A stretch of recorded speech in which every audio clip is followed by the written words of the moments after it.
What's up guys, welcome back to my channel. It's Girl Natty Boss, registered dietitian, fitness coach, and lifestyle coach of bodybyboss.com. One of the biggest things I see when I train people is one of the first things they can't do is jump rope. So I thought it would be cool for me to break down how to jump rope, going over the anatomy of the body, how you should position your body, basic movements of how you can start warming up before you jump rope, as well as different advanced variations that can really amp up your training, amp up your athleticism. So first, I guess let's cover the bases and say, why is jump rope important, or why do I think it's so important? So I wanted to share everything that I've learned with you guys so you can implement this into your daily routines. It's so easy. If you know how to do it, you can get an amazing workout in such a short amount of time. So with that said, jump rope, like I said, increases your athleticism, it increases your timing, it increases your speed, it increases your explosiveness. So if you're a Brazilian Jiu-Jitsu athlete like myself, that all comes in handy, or any sport that has that explosive tendency, jump rope should be something part of your regimen. Another reason is that it's great for burning fat, revving up your metabolism so you are in fat burning mode all day. And again, you only need like 5-10 minutes of your day and your metabolism's set for the day. You can get a full body workout. It tones your calves, your legs, your core, as well as your shoulder rotator cuffs, making them stronger. And it also helps to improve your posture. If you ever seen somebody do jump rope, you know they're not slumped over. So if you are somebody who suffers with any kind of spine issues, or you are just at a desk from a 9 to 5, adding jump rope into your daily routine, you do not need to be an athlete to jump rope, can just slowly over time improve your posture, which will help reduce any kind of diseases long-term that are spinal related or bone related. So if that's an incentive for you, then I would continue watching this video. Another thing is that it's obviously minimal equipment. So this is great when you're traveling. I am such an advocate for no excuses. So just pick this shit up on Amazon. So simple. It's really easy to pack, and then you can get, again, amazing workout in it. And I'll give you some suggestions along the way of kind of how you can start off when you're a beginner and how you can really amp it up as you go along. So that is why you should start jump roping today.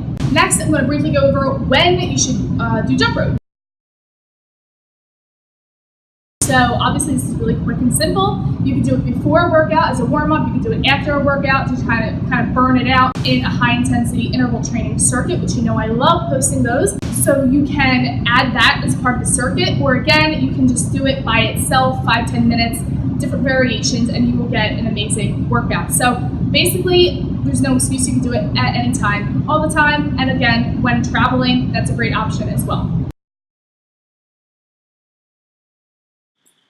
So we're going right into the warm-up. Since we're using your shoulders a lot in jump rope and you're going to feel a burn if you're not used to jump roping, you want to make sure you're doing these arm circles, slow and controlled big movements to warm up your rotator cuffs.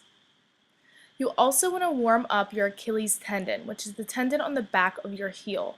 This is so important when you're doing jumping motions to make sure that you don't pull or tear anything, especially if you're not used to working out or jumping rope. So performing calf raises before jump rope is always a great idea. Next, just sitting on your butt, you're going to manually rotate your ankles in opposite directions to again warm up your ankle bones, because you're going to be using this a lot while jumping rope, especially as you get into the more advanced variations.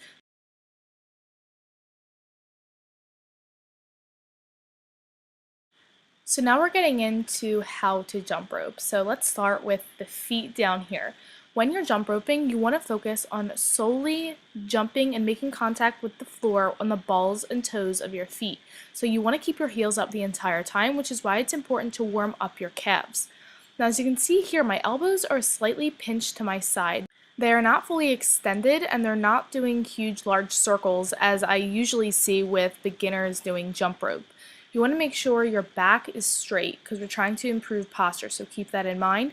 And you're solely going to flick your wrist to move the jump rope. So you're not using your entire body, you're not hinging from the elbows, you're not using all of your shoulders. It's a small flick of the wrist, and it's about timing. So timing when that rope comes over your head, where you're going to bounce off your toes and slightly let it pass under. If you are extremely new to jump rope, I recommend starting without the rope, just so you can practice the timing of the wrist rotation with jumping with your feet. Once you feel comfortable with that, Then your next advancement would be to add the jump rope. The double hop is a very common beginner jump rope move. This helps you learn the timing. It gives you that extra second to see the rope coming down and time it when you have to jump. Eventually you want to remove this step, but for all beginners, I recommend doing this so you can really understand the jump rope while keeping the mechanics of the body intact.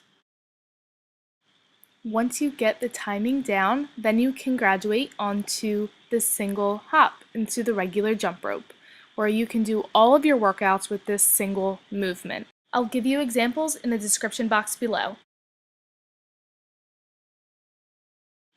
This is the crossover variation. Once you master the basic jump rope, you can move on to this. For this, your arms will actually move slightly further away from your body to perform figure 8 motions. You intentionally want to bounce so your feet are higher off the ground so that you clear the rope with ease. Lateral hops are also a great intermediate variation. I like to start with the traditional jump rope so I can get the timing down before I hop from one foot to the other. This movement is great for improving your ankle strength and flexibility in one ankle at a time. Moving on to the advanced variations. This is high knees. So why this is advanced is because you need to perform high knees without stopping the entire time you're jumping the rope. When the right timing is to turn the rope under your feet is right as you're switching legs. So if you can see here, as you're switching the legs and both feet are in the air is when the rope should be going underneath. Keeping your knees at belly button level, this will really help to improve your performance over time. The next variation will really help to strengthen your calves and Achilles tendon. This is great for defensive ankle locks and any foot locks. You're going to bounce on the ball of the foot of one leg, keeping the other leg elevated the entire time. The final variation is running with a jump rope. This is advanced because you're doing two things at once. You have to time the rope to go under your foot as you're running forward. For this variation, you may find that your elbows drift slightly apart from the side of your body, and that's completely fine.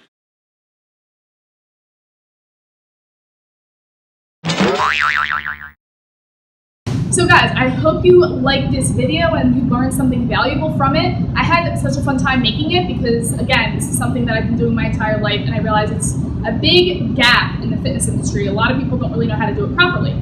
So I hope you learned something. If you did, I shared a lot of little tidbits here, so comment below what you found most valuable and helpful to you. If you liked this video, please give it a thumbs up. It helps to support my channel. Subscribe to my channel, and I will see you guys in the next video. If you are an athlete who's looking to enhance your performance, I want you to check out one of the links below in the description box because I have a free handout for you, which is my Nutrients for Athletic Performance Guide I created, and it's essentially just all the nutrients you really need to start implementing into your diet so that you can really optimize your performance. So snag that below. Thanks again for watching, guys, and I will see you next time.